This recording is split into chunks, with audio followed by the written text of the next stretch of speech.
গামোচাক লৈ এফালে প্ৰধানমন্ত্ৰী মোদীৰ আদৰ, আনফালে ৰাহুল গান্ধীৰ অৱজ্ঞা। দুই নেতাৰ অসম তথা উত্তৰ পূবৰ প্ৰতি ভালপোৱাক লৈ সৰ্বত্ৰে চৰ্চা। পুনৰ উত্তৰ পূবৰ অংগবস্ত্ৰক অস্বীকাৰ ৰাহুল গান্ধীৰ।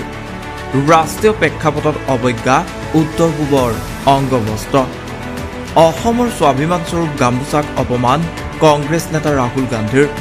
আন্তঃৰাষ্ট্ৰীয় অতিথি উপস্থিত থকা অনুষ্ঠানত অসমৰ গামোচা পিন্ধিবলৈ অস্বীকাৰ কৰিলে ৰাহুল গান্ধীয়ে।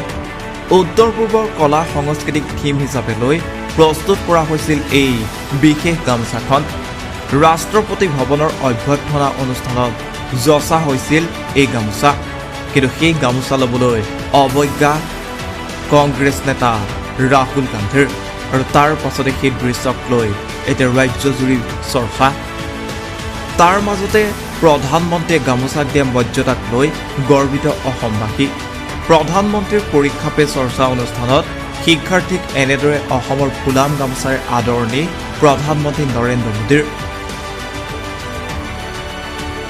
কালি উত্তৰ পূৰ্বৰ বিভিন্ন সম্প্ৰদায়ৰ যি গামোচা বাগৰুম্বা বা আমাৰ আৰণাই, এই ধৰণৰ উত্তৰ পূৰ্বৰ আমাৰ অংগবস্ত্ৰ বা আমাৰ সন্মানৰ প্ৰতীকসমূহ প্ৰধানমন্ত্ৰী ডাঙৰীয়াই ৰাষ্ট্ৰপতি ভৱনৰ অতিথিসকলক দিয়াৰ ব্যৱস্থা কৰিছিল।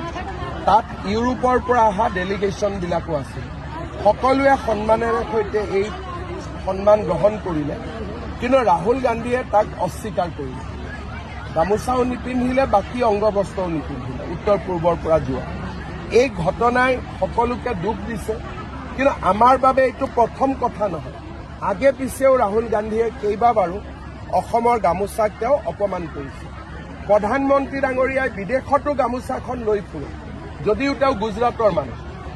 কিন্তু ৰাহুল গান্ধীয়ে অসমত আহিলেও গামোচাখন ল'বলৈ ইচ্ছা নকৰে। গতিকে মই ভাবোঁ যে আমাৰ ৰাইজে তাক চাই আছে, আৰু আগতেও যেনেকৈ ৰাহুল গান্ধীক শিক্ষা দিছে, ভৱিষ্যতেও ৰাহুল গান্ধীক তেনেকৈয়ে শিক্ষা দিব।